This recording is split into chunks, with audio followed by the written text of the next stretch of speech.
এটার আপনি কি বলবেন?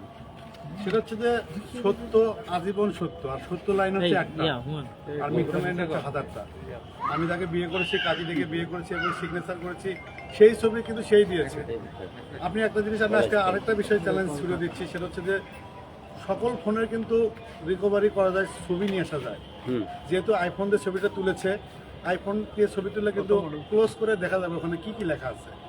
আমি কিন্তু আপনাদের সারা বাংলাদেশের মানুষের একটাই দাবি জানাচ্ছি, তাহলে যে ছবি আমার ছোটো বোনের কাছে দিয়েছে ওই ছবিটা কিসের এবং ওখানে কি লেখা আছে, কারণ ওই পাতাতেই লেখা আছে 10 লক্ষ টাকা ধার্য করিয়া তাকে হচ্ছে যে আমি স্ত্রী হিসেবে কবুল করলাম, এরকম করে যেভাবে সেভাবে হয়েছে শরীয়ত মোতাবেক। এবং ওখানে কাজী দেখে মানে আমাদের হচ্ছে কাজী বিয়ে পড়েছে, আমি সেই কাজীকে খুঁজছি এবং আমি এমনকি সেটাও করতে পারি, আমি সারা কোর্ট আমি 1 লক্ষ টাকা পুরস্কার করবো যে আমাদের বিয়ে কোন কাজী করিয়েছে, আমি 1 লক্ষ টাকা তাকে দেবো। আমি একজন সাংবাদিক, আমি আমি আপনি জানেন যে আমি একটু অনুসন্ধানী সংবাদ খুঁজতে খুব পছন্দ করি, সেখান থেকে আমার এটা প্রমাণ করতে আমার যদি 1000 বছর লাগে আমি এটা প্রমাণ করে ছাড়বো যে বর্ষা চন্দ্রী আমার বউ সুজা দেবে। আপনি অনেক ভিডিওতে দেখেছি যে আপনি কান্না করছেন এবং কান্না করে আপনি সেটা বলছেন, কিন্তু সেটাও কিন্তু মানে সে বলছে যে সে প্রমাণ দেখা, মানে একটা কাবিননামাটা সামনে কেন কান্নাকাটি হিসাবে বলি শুনেন, আমি হচ্ছে খুব জিদি একটা মানুষ, আমি হচ্ছে এরকম, আমি এটা চাই, সেটা না পাওয়া পর্যন্ত আমি খাই না। ও জানে আমি সকালবেলা শুধু মধু খেয়ে কোর্টে গেছি, ও আমাকে বলছে, সে যখন চ্যানেল আইতে শক্তভাবে বলছে যে কাবিন দেখাক, আমার ওস্তাদের সাথে কথা বলেছি, সে বলছে তুমি কাবিন দেখাও, ঠিক আছে, কাবিন না দেখালে সাংবাদিক হিসেবে তোমাকে হচ্ছে আমরা আমাদের ইয়ে থেকে কিন্তু বের করে দেবো। তখন আমি আমার ছোট বোন যাবে না, ওকে হচ্ছে যে 13 বার বলার পরে একবার হ্যাঁ বলে।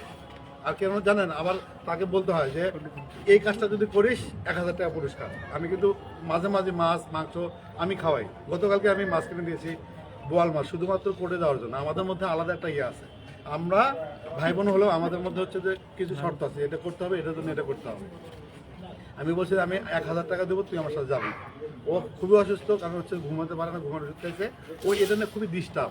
আমি তাকে হাত পা ধরে আমি বললাম যে তুই যদি না যাস, আমি হচ্ছে আমাকে তোর একটা মেয়ে, তুই জোরে কথা বলতে পারবি সেটা আমি কোনোদিন, আমি এমনি আমাদের সাথে মজা করি, আমি কিন্তু কখনো রেগে যাই না, এটা হচ্ছে আমি জাস্ট একটা ভান করি। তখন ওকে নিয়ে গেছি, নিয়ে যাওয়ার পরে আমি হচ্ছে হিডেন ক্যামেরা আমি রাখছি, হিডেন ক্যামেরা হচ্ছে অন করছি, যে সেই টেবিল, সেই হচ্ছে যেখানে আমি সিগনেচার করি, যে উপরে একটা ক্লোথ পারানো, ওই পাশে যে টেবিল, এটা আমি নিচ্ছি। ও যা যা বলতেছে আমি হিডেন ক্যামেরা আগে থেকে অন করে রাখছি। আমি আবার একে ফেসবুক দেখাচ্ছি, দেখ না এই ছবিটা কেমন। আমি যখন তাকে ছবি দেখাচ্ছি তখন কিন্তু আমি ও পাশে যে আইনজীবী তার কিন্তু ছবি আমি নিচ্ছি। সে অনেক কথা কিন্তু আগে বলতে সব নিয়ে নিচ্ছে। তারপরে বলছে ভাইয়া আপনি একটা জীবন তো নষ্ট করতে পারেন না, বর্ষা চৌধুরী যে এখানে বিয়ে করাইছেন, এই যে আপনার হাত দেখুন, ওর হাত দিয়ে কিন্তু সে সরাচ্ছে, হাতের নখ আপনার সব কিছু মিলে যাচ্ছে, তাহলে একটা ছেলে মেয়ের জীবন কেন নষ্ট হয়েছে, এটা দেন প্রমাণ করেন। সে যদি চলে যায়, কিন্তু তার একটাই কথা হচ্ছে যে সে চলে গেলে কোনো আপত্তি নাই, কিন্তু আজ থেকে 5 বছর পরে যে আমার থেকে 10 লক্ষ টাকার জন্য আমাকে ফাঁসাবে না, তার মানে কি, আমাকে সে ওটা দিক, সবাইকে জানাক, সে চলে যাক, আমার কোনো আপত্তি নাই। আমি যদি ভালোবাসতে পারি তাহলে আমি তাকে স্যাক্রিফাইস করতে পারবো না। আপনারা জানেন আজ থেকে 3 মাস আগে আপনারা আমার সাথে কিন্তু বিভিন্ন জায়গায় আছেন, সে কথায় কথা রাসেল মিয়ার কিন্তু চেহারা দেখে কিন্তু জ্ঞান হারাতো। সেখানে আমি 4 তলায় কোলে তুলে তাকে হাসপাতালে রেখেছি, ওখানে তার একটা বন্ধু ছিল, সেটা আমি আজকে কেন বলছি, তাকে হয়তো ম্যানেজ করার চেষ্টা পারবে না, আজকে রাত 12টায় সে আজকে আমার লাইভে আসবে। আমি কিন্তু সব কিছু আস্তে আস্তে বিয়ে করার চেষ্টা করছি। আমরা 2 বন্ধু ওখানে ছিলাম, একটা শাওন একটা হচ্ছে আমি। সেই শাওন যখন বেরোচ্ছে, শাওনের সামনে বলছে যে আকাশ দোস্ত, তুই একমাত্র পারফেক্ট যেটা বর্ষার দায়িত্ব নিতে পারবি। আমাদের সেই হাসপাতালে প্রথম প্রেম শুরু হয়। শুধু এটাই না, সে হুমায়ুন এখানে ছিল, সেই হাসপাতালে আমি তাকে প্রথম ভালোবেসে কিন্তু লিপ কিস করি, যেটা সত্য, যেটা বলতে সমস্যা কোথায়। সেখান থেকে আমরা এক হাসপাতাল থেকে আমার বুকের মধ্যে এসে বলছে যে আমাকে রাস্তায় অনেক মারবি, তুই আমাকে মারবি না তো, একমাত্র তুই বেঁচে থাকার ভরসা, ঠিক আছে চল আমরা বিয়ে করি। আমি বলছি যে রাসেল মিয়া যদি ডিভোর্স না আমি কেন করবো, আমার ছোট বোন, আমি জানেন হসপিটাল থেকে তো আমাদের বাসায় আসে, তখন কি বাসা ভাড়া নেওয়ার জন্য আসছিল? আমার বাসায় শাওন সহ এক রাত ছিল। শাওন কি মিথ্যা বলবে? লাইভে আসবে। তখন উনি যে আমাদের বাসায় 2 মাস থাকলো, তাই না? এখন আপনাদের কাছে জানাইছে যে আমাদের বাসা ভাড়া নিয়েছে, হসপিটাল থেকে তো ডাইরেক্ট আমাদের বাসায় আসছে, তখন কি উনি আমার কাছে বাসা ভাড়ার জন্য এসেছিল? আমাদের বাসার দারোয়ান ছিল, আমাদের বাসার 3টা বেডরুম, আমি একটাতে থাকি, আমার ভাই একটাতে থাকে, একটা আমরা সাবলেট ভাড়া দিয়ে রাখছি।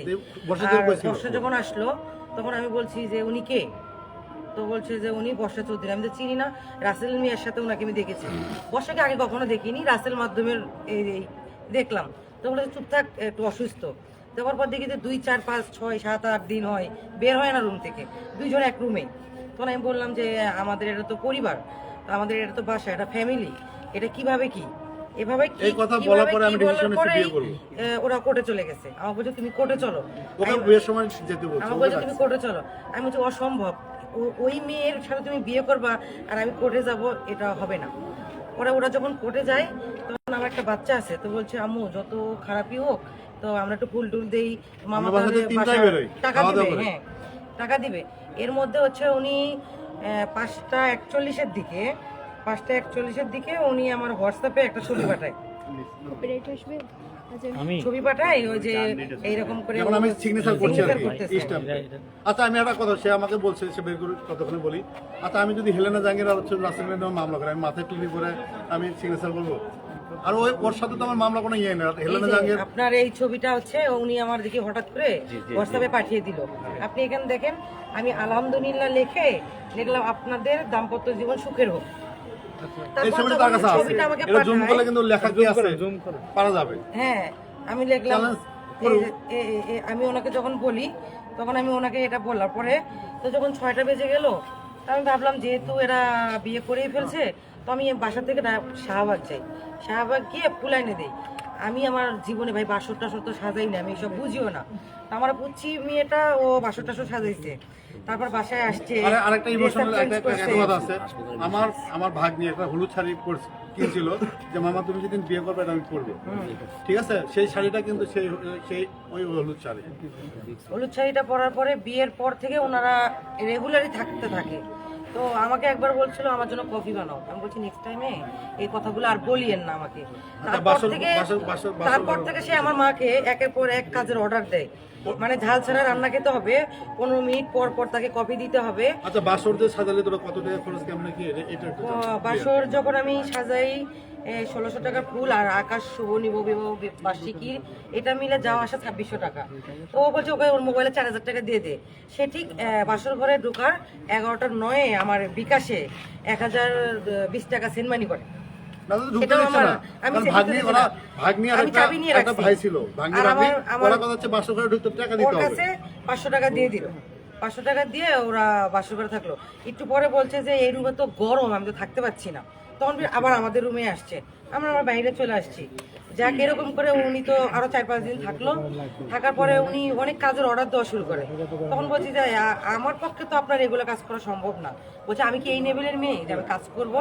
পর আমার আম্মাকে ও এভাবে কাজের অর্ডার দেয়, আমার আম্মা ব্যাগটা নিয়ে বাড়ি চলে গেছে। আমার আম্মা কিন্তু এখন বর্তমানে দেশে, ওর 2 মাসের দেশে যাওয়ার পর যাওয়া আসা চলা, আজকে ওই যে সময় সে আমি চাচ্ছিলাম যে সুস্থ হোক, সে যা বলছে আমিও কিন্তু দেখেন আমি কিন্তু গরম পানি করে তাকে কফি বানিয়ে খাওয়াইছি। আমি চাচ্ছি যে সে আগে সুস্থ হোক। আর এমন একটা ওষুধ খায়, হাসিনার মামলা হয় নাকি কিসের আপনাদের এই মামলা হয়, আমরা ঘুম থেকে না উঠতে উনি সকালবেলা চলে আসে। তার 2 দিন আগে, 1 দিন আগে ওনার আইফোন হারানোর একটা স্ট্যাটাস দেয়, দিয়ে হঠাৎ করে আমার নাম্বারে ফোন দিছে। আমি ওনার সাথে বেশি কথা বলতাম না। ফোন দেওয়ার পরে বলছে যে আকাশকে বলো আমার নাম্বারে ফোন দিতে, কারণ আমি ওনার সাথে এই জন্য কথা বলিনি। বিয়ের পরের দিন উনি আমাকে বলছে আমি ঘুমাচ্ছি, আমার পা ধরে এরকম লাগাচ্ছে, নখ ধরে, এ উঠো কোর্টে যাবো। আমি বলছি আমি কোর্টে যাবো কেন? বলছে রাসেল মিয়ার বিরুদ্ধে মামলা করবো। আমি বলছি রাসেল মিয়াকে? বলছে যে রাসেল ভাইপার যে আমার জীবন নষ্ট করলো, ও একমাত্র তুমি হলো অচেনা, তুমি যদি ওকে ধর্ষণ মামলা করো তাহলে ও আমার আয়ত্তে আসবে। আমি বললাম চিনি না, জানি না, আর আমি ধর্ষণ মামলা বলে কোর্টে যা বলবো যে রাসেল আমার নামে ধর্ষণ করেছে, অসম্ভব। আপনি এর সাথে আবার আমার ভাইয়ের সাথে যদি সম্পর্ক থাক আর না থাক, কিন্তু আমি এই কাজটা করতে পারবো না। এরপরে থেকে আমি তার সাথে আর কোনো কথাই বলি না। তখন বলছে তুই আমার সাথে আর কথা বলবি না, আওয়ামী লীগের একটা মামলাতে তোকে ফাঁসাই দিব। আমি বলছি স্বরাষ্ট্রমন্ত্রীর নাম কি, এটা তো আমি জানি না। আমি তো এটুকুই জানি না এখন যে অবস্থা দেশে, কে স্বরাষ্ট্রমন্ত্রী কে মন্ত্রী আমি তো তাই জানি না। আর আমি তো বিএনপি জানি না, তাহলে আমাকে কেন আপনি দিবেন? এই 2 মাস প্রায় আমি ওর সাথে কথা বলিনি, বুঝছেন? ওকে, আলহামদুলিল্লাহ। না, আরেকটা যোগ করতে চাই, কারণ হচ্ছে যে বলি সেটা হচ্ছে যে